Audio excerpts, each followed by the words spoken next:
Good morning, it's Ian from RTO here. Hope you're all well. Welcome to Thursday, welcome to Then and Now, and today we're looking at Metallica. Metallica have been around a few years now, formed in 1981 in Los Angeles by James Hetfield and Lars Ulrich. But they've been based in San Francisco for most of their career, because that's how they got Cliff Burton on board. They moved. They also had Dave Mustaine from Megadeth in the band, but he wrote some of the songs on that first album, but he never performed on it. And they've had a couple of bass players. Obviously, they had this sad loss of Cliff Burton and that horrific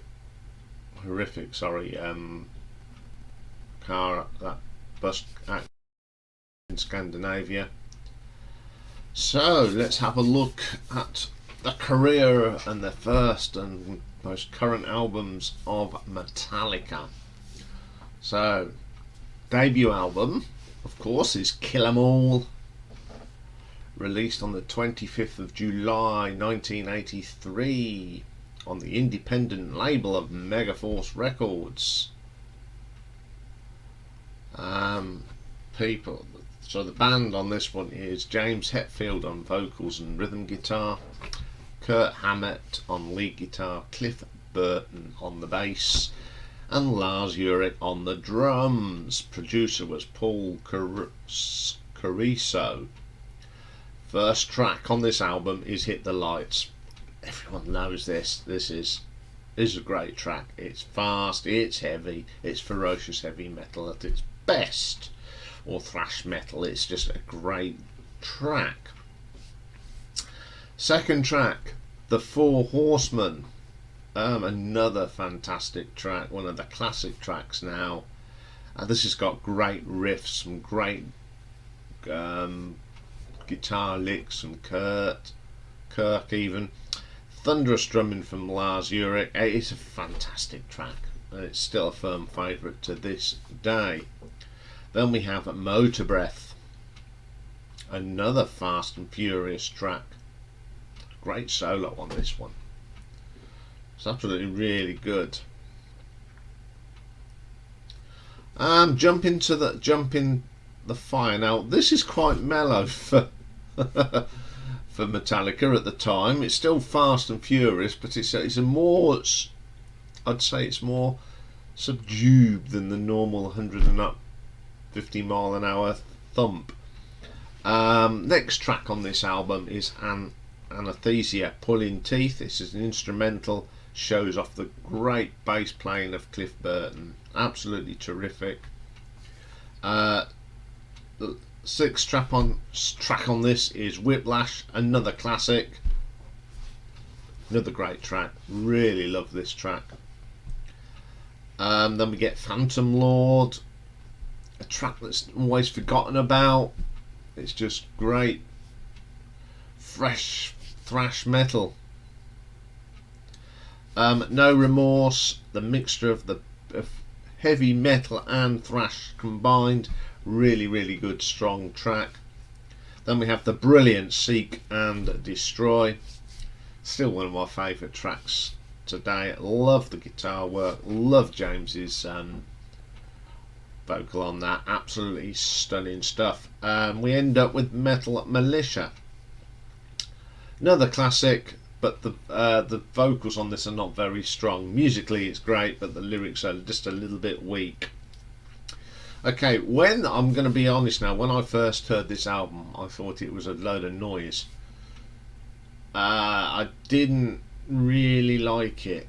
It took me a long time to get into the album, but now I appreciate it for what it was. It was the first real thrash metal album, and as I think as you get older you sort of more appreciate this album than when it first came out, and I'm one of them. I mean, Seek and Destroy is a classic Metallica track now. That's what I think of it. I like the album. I think it's raw. I think it's got 100 miles an hour energy. Okay, it's a bit basic. The singing's a little bit in places, but hey, these were young lads, and I've got no problem with that. So, what did the critics think? On the whole, it received critical acclaim. Bernard Doe of Metal Forces described Kill 'Em All as one of the fastest and heaviest albums ever recorded, and remarked that the album is not for the faint-hearted. Absolutely right. AllMusic Steve Huey called it the true birth of thrash. Right. As usual, Rolling Stone. I don't know what planet this magazine's on. Rob Kemp wrote,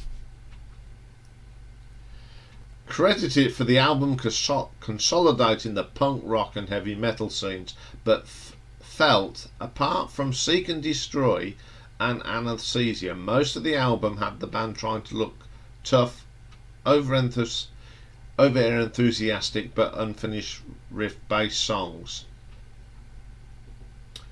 Journalist Martin Popoff said, Kill 'Em All differentiated from the debuts by Metallica's Bay Area other bands because they could identify with his lyrics.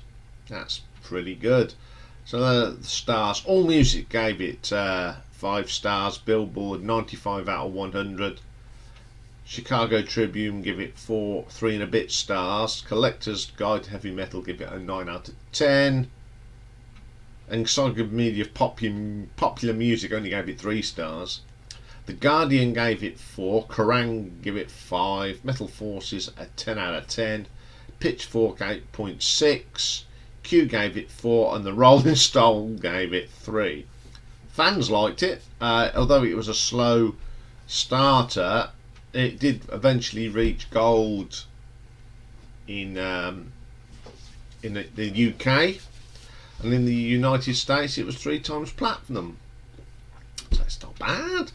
So let's have a look at the nuts and bolts of this one. Song quality. There's some really good songs on. They've stood the test of time.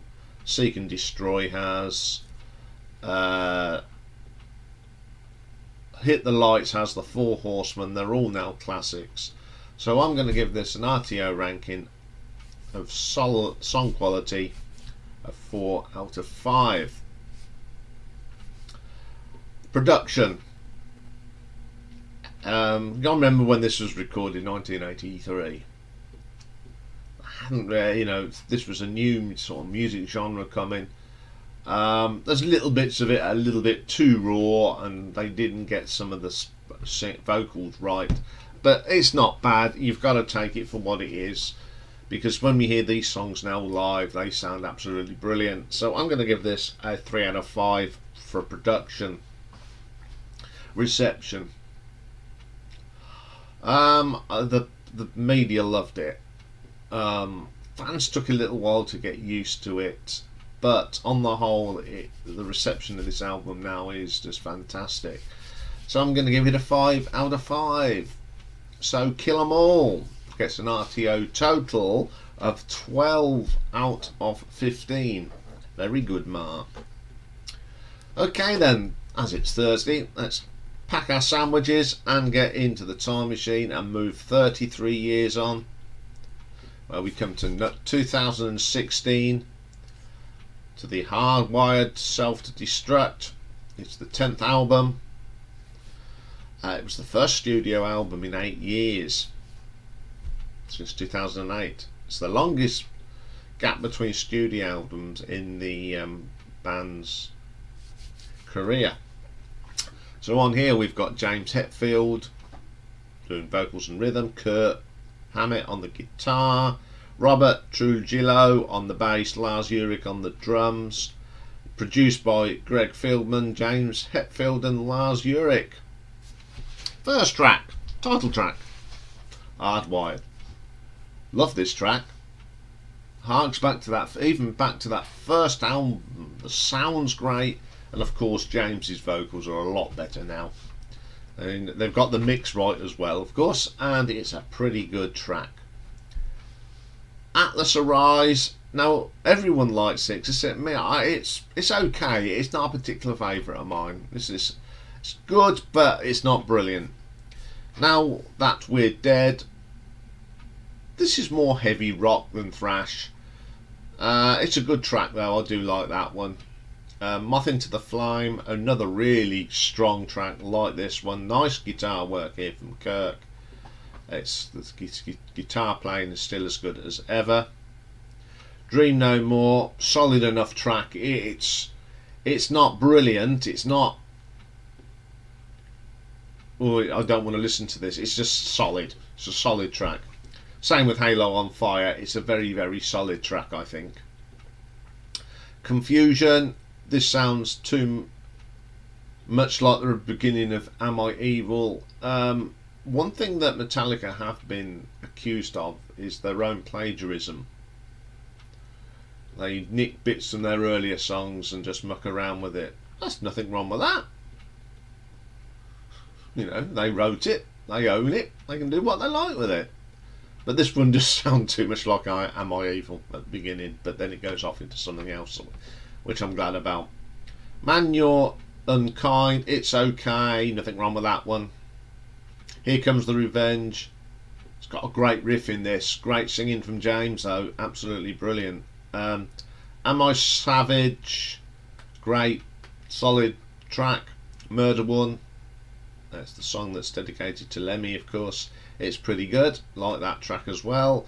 And the last track is Spit Out the Bone. Proper thrash.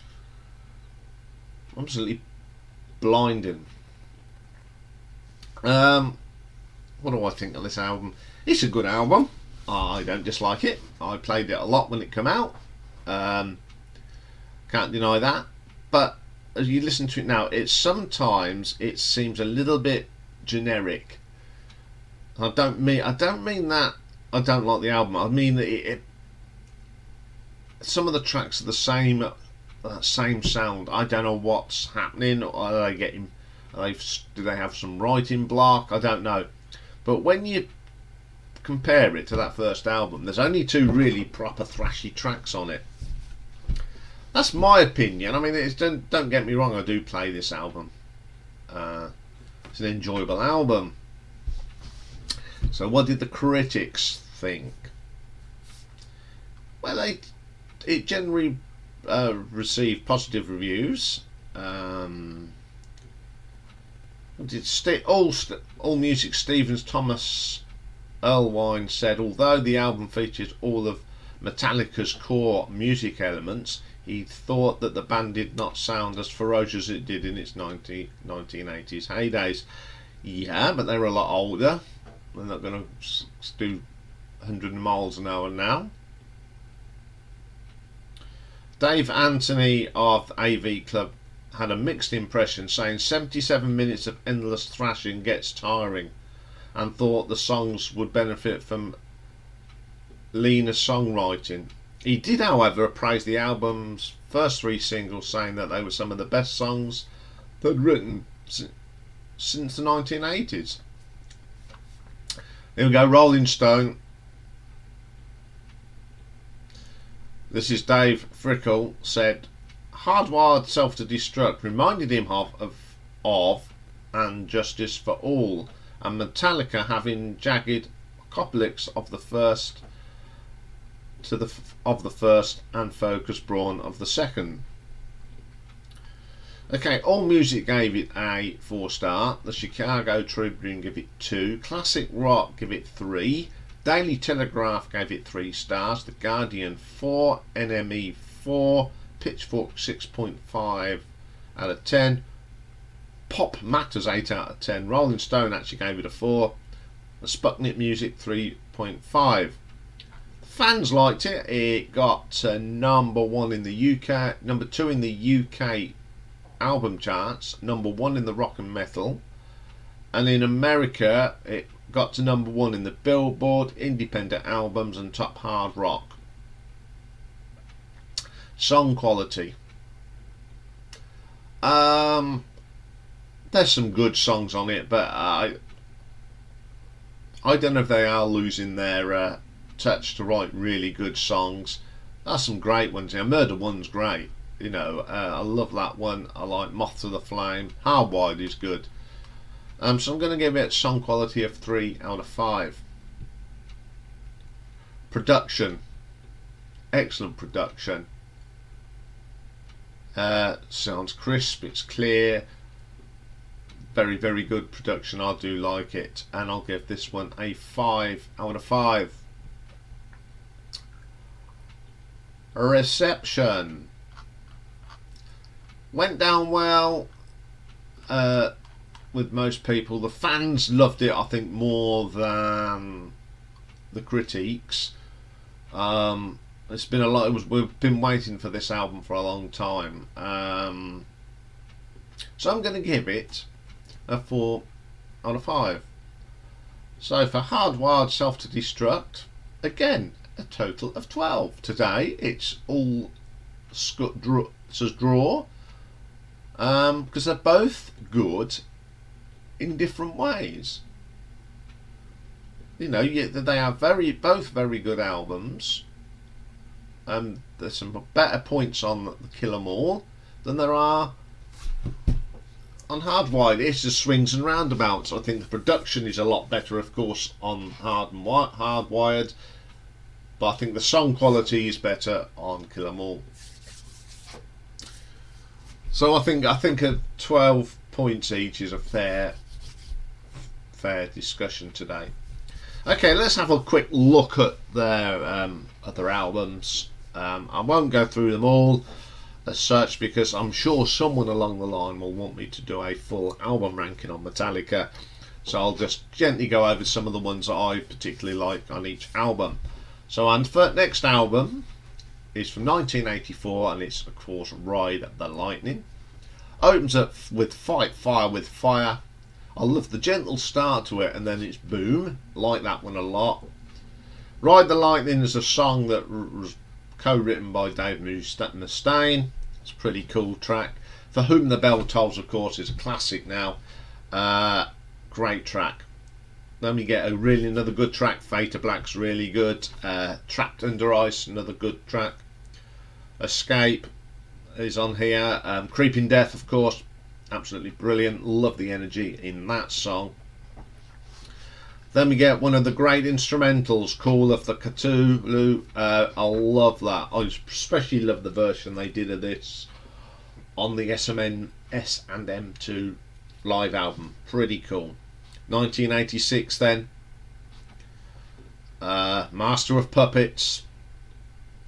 Won't say what I think of this album, just in case. Don't want to give too much away, but it opens up with the brilliant Battery. Fantastic. Then of course one of the best, I'll tell you, this is their best ever track, Masters of Puppets. It's absolutely brilliant track. The Thing That Should Not Be, pretty cool track. Welcome Home, Sanitarium, another classic track, absolutely stonking. Disposable Heroes, one of the album tracks that people sort of forget about because I didn't do it live much. It's a really good track. Leper Messiah, another good track. Then we get my favourite instrumental by Metallica, Orion. I love this. That bass line from Cliff Burton. He left us with a really good track. Obviously this was the last album that Cliff recorded. And then we have Damage Inc. Pretty cool. Great album, that's all I'll say. It's a great album. That sadly was Cliff's last. Okay, 1988. And Justice for All. New bass player Jason Newsted. Joined James, Kirk and Lars. Blackened. Yeah. And Justice for All, the title track. Oh, I love Kirk's solo in this. it is pretty good. Eye of the Beholder is another great track. One, that epic track. Love that track.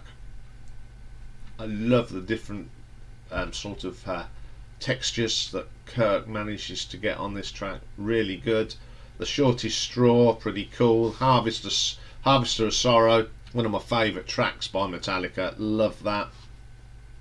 Frayed Ends of Sanity is pretty good. To Live Is to Die, pretty good.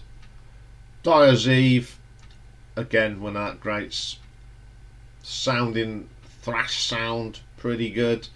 That was the last track on that one. So we go to 1991, Metallica, or the Black Album,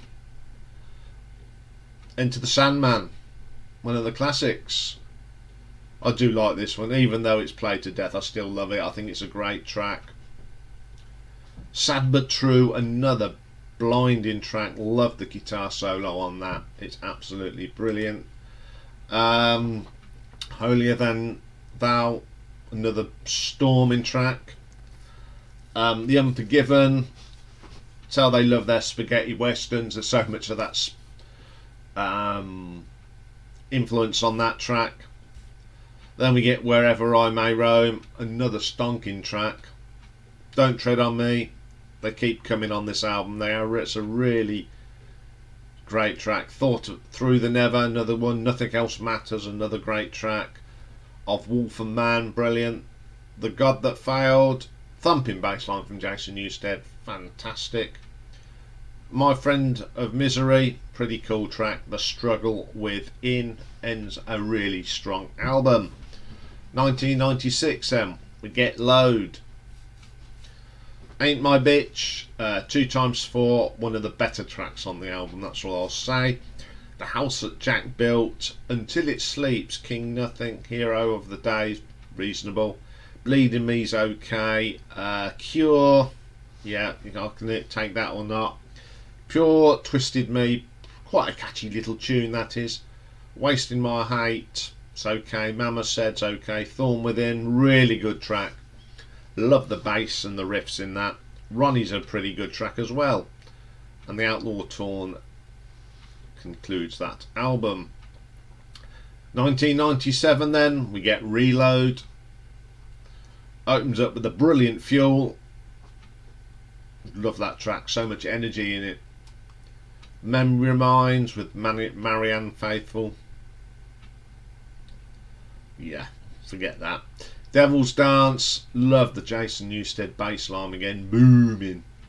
The Unforgiven 2, no, I don't know why they had to keep trying to make another Unforgiven.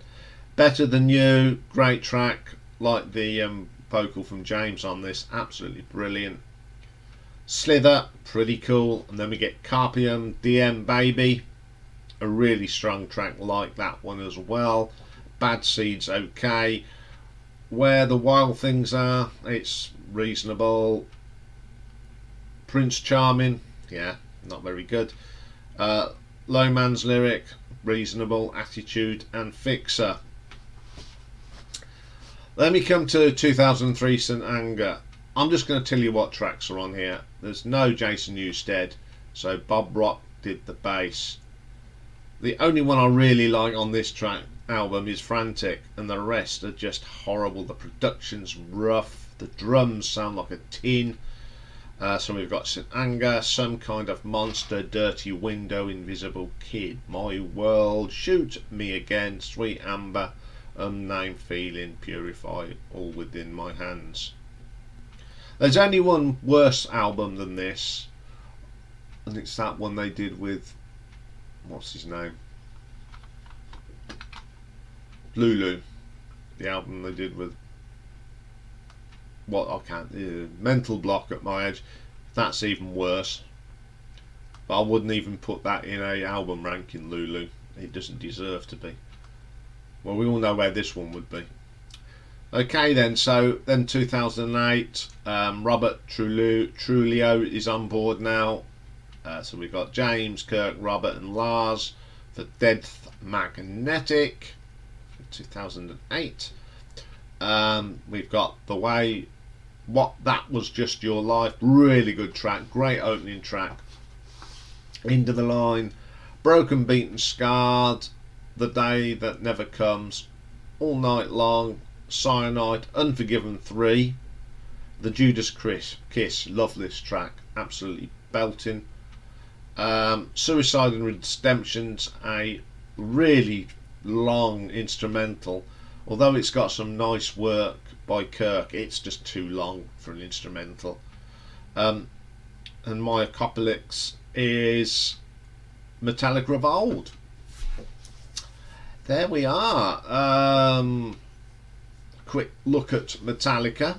But if you want me to do a full ranking, you know what you got to do. We're already doing a full ranking at some stage that someone's asked me to do on Megadeth. But if you want the rest of the big four to be included, you know what you need to do. Might even, if we do that, I might even do a show on who was the best of the big four, which would be interesting.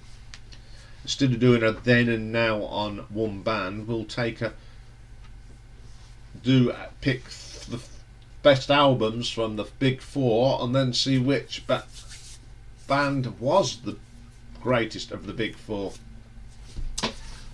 If you want all that, you know what you got to do.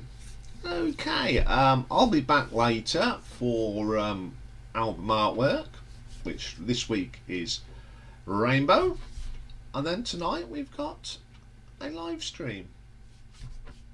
So I'll see you for that later. Take care for now.